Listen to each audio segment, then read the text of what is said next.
राजपूत हवेली यहाँ आज सुबह से ही बहुत ज्यादा चहल पहल थी, क्योंकि आज राजपूत खानदान की सबसे बड़े बेटे अभिमान राजपूत की शादी थी। अभिमान राजपूत, उम्र 27 साल। वो देखने में बहुत ज्यादा हैंडसम और चार्मिंग था। वो बहुत ज्यादा गुस्से वाला था। वो इंडिया में ही नहीं बल्कि विदेश में भी उसकी बहुत सारी कंपनी थी। वो इंडिया का सबसे नंबर 1 बिजनेसमैन था।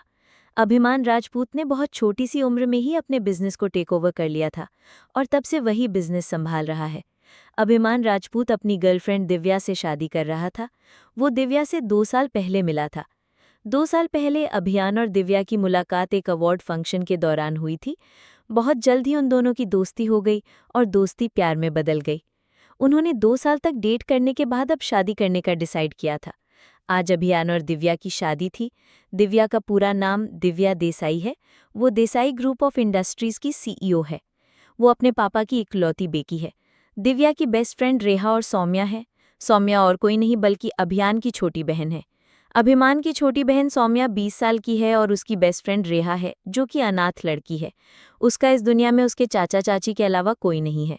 आज से 10 साल पहले एक कार एक्सीडेंट में उसके मॉम डैड की डेथ हो गई थी। तब से रेहा को उसके चाचा चाची ने ही पाल पोस कर बड़ा किया है।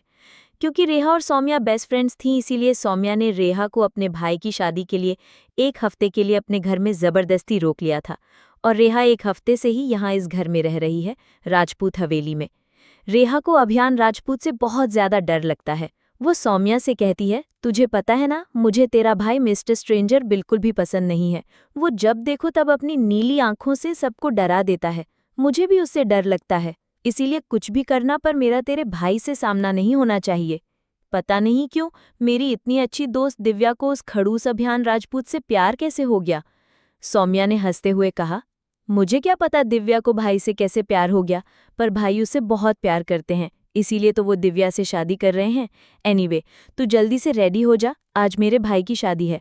रेहा ने मुंह बनाते हुए कहा, पर मेरे पास तो अब कोई लहंगा बचा ही नहीं है जिसे मैं शादी में पहनूंगी।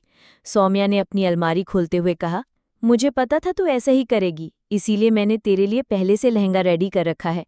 ये बोलकर उसने एक लहंगा निकालकर रेहा की तरफ बढ़ा दिया। रेहा उस ऑरेंज कलर के लहंगे को देखकर बहुत ज्यादा खुश हो गई। वो लहंगा पूरा ऑरेंज कलर का था, जिसमें वाइट कलर के डायमंड लगे हुए थे और सोने की कारीगरी भी थी। ये लहंगा स्पेशल रूप से सौम्या ने अपना नाम बोलकर रेहा के लिए बनवाया था। रेहा ने जब लहंगा देखा तो कहा, ये लहंगा बहुत महंगा है सौम्या, मैं इस लहंगे को नहीं पहनूंगी। ये लहंगा तू पहन ले, मैं कोई और लहंगा पहन लूंगी। सौम्या ने जिद करते हुए कहा, तू मेरी बेस्ट फ्रेंड है, इसीलिए मैंने ये लहंगा तेरे लिए बनाया है। प्लीज़ ये लहंगा पहन ले और ज़्यादा जिद मत कर, तुझे हमारी दोस्ती की कसम। ये बोलकर सौम्या ने ज़बरदस्ती वो लहंगा रेहा के हाथ में थमा दिया। रेहा इससे पहले कुछ बोल पाती, अचानक से रेहा का फ़ोन बजने लगा। रेहा ने फ़ोन की तरफ देखा तो फ़ोन पर दिव्या का कॉल आ रहा था। रेहा ने फ़ोन उठाकर कहा, हाँ होने वाली दुल्हन, बोलिए, मुझे क्यों कॉल किया है। दिव्या ने रोते हुए कहा, मेरी कार का एक छोटा सा एक्सीडेंट हो गया है। मैं तेरे घर के पास वाले मॉल के पास ही हूँ, प्लीज़ मुझे हॉस्पिटल लेके चल। जैसे ही रेहा ने ये बात सुनी उसने कहा, मैं अभी आ रही हूँ। सौम्या ने रेहा को डरते हुए देखकर पूछा, क्या हुआ रेहा, तू इतनी परेशान क्यों हो रही है, क्या हुआ है।